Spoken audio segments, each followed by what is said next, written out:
Bonjour à tous et bienvenue dans ce nouvel épisode de Paroles de CHU. Je suis Mathilde, journaliste, et aujourd'hui nous allons parler des cancers ORL, otorhinolaryngés. Alors les cancers de la sphère ORL, ça regroupe les cancers du nez, de la bouche, de la gorge et des oreilles. Ils touchent chaque année plus de 18 000 personnes en France. À mes côtés, Bruno, un patient atteint d'un cancer de la gorge suivi au CHU de Rouen, vient nous partager son vécu face à la maladie dans Paroles de patient. Bruno, bonjour. Comment allez-vous? Alors, si vous êtes ici aujourd'hui, c'est parce que vous avez accepté de nous parler de votre vécu face à la maladie, de votre parcours. Est-ce que vous pouvez nous expliquer comment tout a commencé? Ça va être un peu long. C'est- Je vais essayer d'être concis. Mon cancer a été découvert en avril 2019 par un gynécologue. J'ai été voir mon ORL, il a fait une biopsie, et donc c'était bien un cancer du gamète. On l'a traité un bout de 6 mois avec 45 séances de radiothérapie et 3 séances de chimiothérapie. Ensuite, ça a été un peu dur pour moi et mon épouse, mais on était positifs, donc on s'en est sorti avec une perte de poids de 20 kilos. Alors voilà, ça a commencé comme ça. Donc voilà, un saignement, ça a commencé donc par un saignement du nez, c'est le symptôme qui vous a alerté. Et voilà, après consultation de l'ORL, de la biopsie, c'est là que vous avez eu ces résultats. Voilà, on a eu du mal à l'accepter, mais on s'est battu. À cette annonce, quelles ont été vos craintes, vos interrogations? Alors, il y en avait plein, mais on les a psychologiques est tellement puissant par le fait de faire beaucoup de sport. Donc, dans ma tête, j'essayais de motiver la famille, mon épouse, pour que ça se passe le mieux possible. Quelles sont les questions que vous vous êtes posées? Des milliers de questions. De toute façon, je voulais guérir. Et malgré ma position positive, le cancer est revenu 2 ans après.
C'est incroyable. Donc du coup, enfin, vous aviez du coup, on vous a enlevé un bout de langue malade et qu'on vous l'a reconstruite avec une partie du muscle de votre cuisse.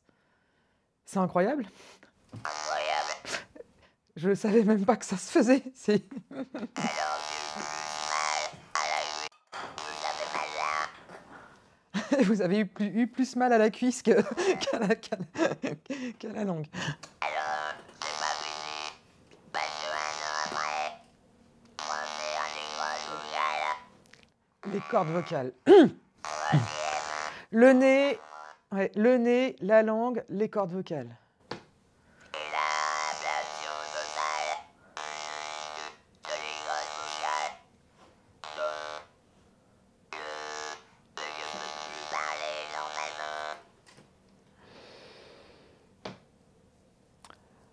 normalement. Apprendre ces 3 cancers comme ça à la suite, mais ça doit être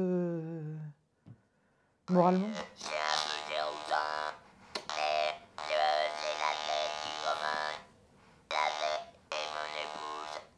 J'ai été là, ma famille, mes amis et mes copains de vélo.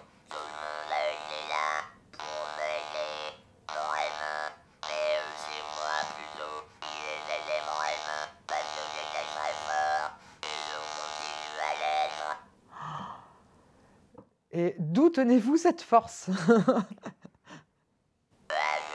que c'est un modèle.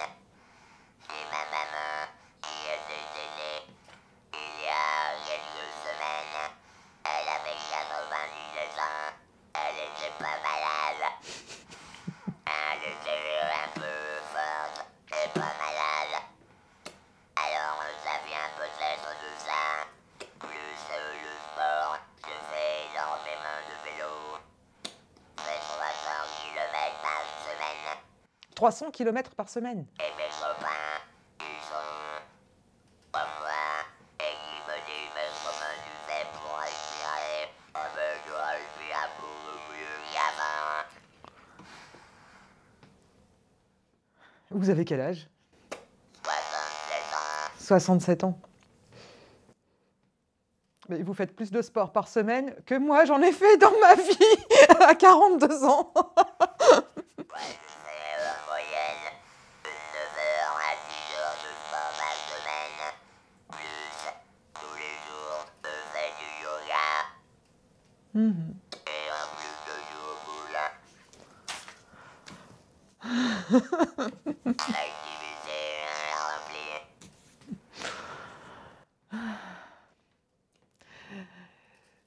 Donc tous ces traitements, donc alors tout ça, ça a commencé en 2019. Aujourd'hui, on est en mars 2025. Ça fait 1 an que j'ai été opéré. Et ça fait 1 an que vous avez été opéré et que vous avez aujourd'hui, vous pouvez parler grâce à cet appareil? Alors là, oui, j'ai un implant phonatoire. Mais actuellement, ça ne fonctionne pas. Donc on essaye de trouver une solution pour le réparer. Alors moi, je ne connais pas du tout ce système. Quand vous dites qu'il ne fonctionne pas, c'est parce que comment ça doit fonctionner normalement? Et en fait, l'implant phonatoire, il est posé entre la trachée et l'ésophage. Mais là, il y a un blocage de l'implant. On ne sait pas d'où ça vient, mais on va trouver. D'accord. Et donc, du coup, c'est grâce à l'autre, à l'appareil que vous avez dans la main, là, que vous arrivez. Comment ça fonctionne? C'est quoi? Laryngophone, ça fonctionne avec de la vibration uniquement et je bouge les paroles, je bouge les lèvres pour essayer de me faire comprendre. Ben, ça fonctionne bien en tout cas, parce que je vous comprends très bien. Ça va bien. J'imagine que, voilà, à travers toute cette période, voilà, ce qui a dû être aussi très dur, c'est du coup, c'est la manière de communiquer, d'interagir avec les autres. Comment vous avez fait? J'ai fait comme j'ai pu. Ouais. J'ai pas passé tous les jours pour, par exemple, un dîner avec des amis pour se faire un pain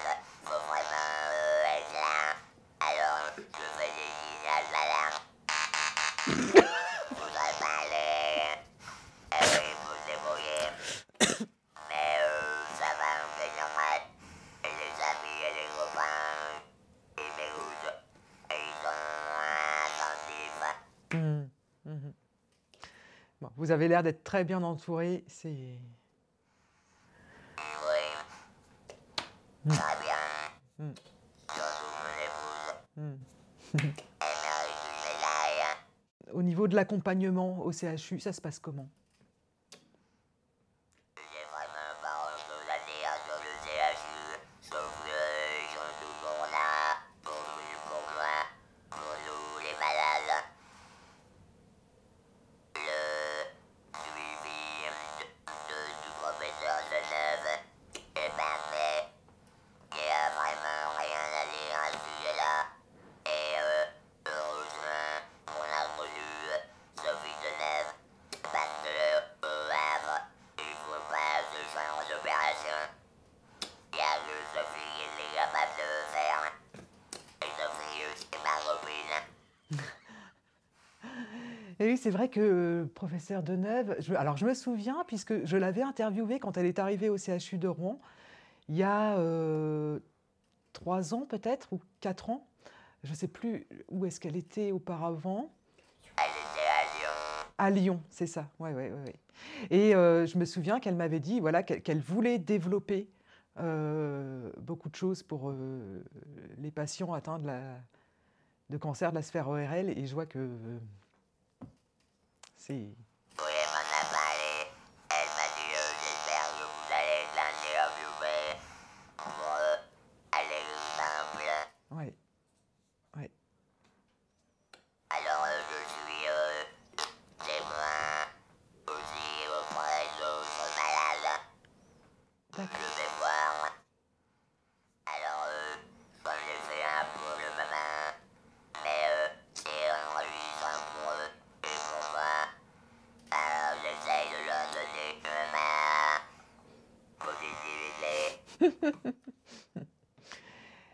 Et voilà, quand on pense cancer de la gorge, voilà, on pense forcément voilà, à la consommation de cigarettes. Est-ce que je peux vous demander si vous étiez fumeur ou pas? Oui, j'étais énormément fumeur. J'avais un métier artistique. Et dans le métier artistique, on fumait énormément. Et on fumait pas mal. Alors tout ça, je derrière moi. Mais à cause de ça, peut-être, je sais pas. Mais je pense que ça a favorisé tout ça. Hum. Qu'est-ce que vous faisiez comme métier? J'étais artiste de variété. Je faisais les croisés à paquet, des clubs méditerranéens, en Europe. Artiste de variété, c'est-à-dire que vous étiez chanteur? J'étais chanteur, ouais. C'est un peu plus dur maintenant. Ça doit être un choc terrible de ne plus pouvoir exercer non seulement son métier, mais aussi voilà, sa passion, quoi. Ben oui. Alors, tous les ans, on fait une réunion avec des amis. Et à la maison, j'ai un studio où on se réunit pour faire du karaoké. Alors maintenant, je peux plus chanter, c'est des obligeants. Alors c'est un peu dur pour moi, mais j'y arrive. Bon, les soirées karaoké, j'imagine que c'est fini. Sans... Non? Je continue à en faire, c'est pas facile vraiment pour moi, mais ça va aller. Vous nous chanteriez un petit air? Bien sûr. Regardez la voix, regardez la voix. Vous m'impressionnez. Alors, ma nature est comme ça. Mais si quand je suis malade, je veux plus boire et leur donner ma force. Ça me fera du bien et eux aussi. Mhm. Et pour finir, est-ce qu'il y aurait un message que vous aimeriez adresser aux personnes, le public ou alors des patients qui viennent d'être diagnostiqués? Qu'est-ce que vous aimeriez leur dire? Bien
Non, normalement, vous n'en aurez plus d'autres. Normalement, ça s'arrête à 3. Jamais, on ne dit jamais 203, mais après, normalement, c'est bon. Enfin, je vous le souhaite de tout cœur. Voilà, et ce que je pourrais dire aussi au niveau du milieu hospitalier, c'est que des professeurs, des médecins, des chercheurs continuent à se battre pour trouver les meilleures solutions. Et puis, donner là aussi le milieu hospitalier, les infirmières, les aides-soignantes, tous ces gens-là, il est merveilleux pour nous. Et continuons à les aider. C'est très important pour nous. Voilà ce que je peux dire. Ben, je vous remercie beaucoup pour votre témoignage. Vous êtes vraiment un bel exemple pour voilà, montrer que voilà, il faut garder le moral, on peut s'en sortir. Alors bien évidemment, hein, il y a des séquelles, quoi. Je veux dire, voilà, on communique plus de la même manière et tout ça, mais c'est possible. Et Et ben le séquel, comme là, vous voulez faire d'autres maintenant. Ouais, j'attends demain. Si on me dit, on peut me traiter des grosses journées pour retrouver ma voix, je serai le premier à y aller. ça se fait, ça, des Alors trucs. ils l'ont fait il y a une dizaine d'années aux États-Unis. En France, ça arrive un peu, mais aux Israël mal oublié. Ouais, ouais. Mais je serai le premier qui s'occupe de neuf. Je dis, on fait ça, je dis, bon, on y va. Bon, voilà, dans l'avenir, ouais, voilà, peut-être qu'on aura des greffes. Ouais. À suivre, mais c'est vrai que du coup, oui, c'est important du coup au CHU, voilà, que la recherche continue, voilà, pour améliorer les traitements et les conditions de vie des patients. Absolument, il faut vraiment les aider comme on peut. Très bien. Merci beaucoup, Bruno, pour votre témoignage, vraiment touchant. Merci à nos éditeurs pour votre écoute. Je rappelle que vous pouvez retrouver tous nos podcasts Paroles de Churban en audio sur toutes les plateformes d'écoute et en vidéo sur notre chaîne YouTube et notre site internet. Prenez soin de vous et à bientôt dans un nouvel épisode de Paroles de Chu.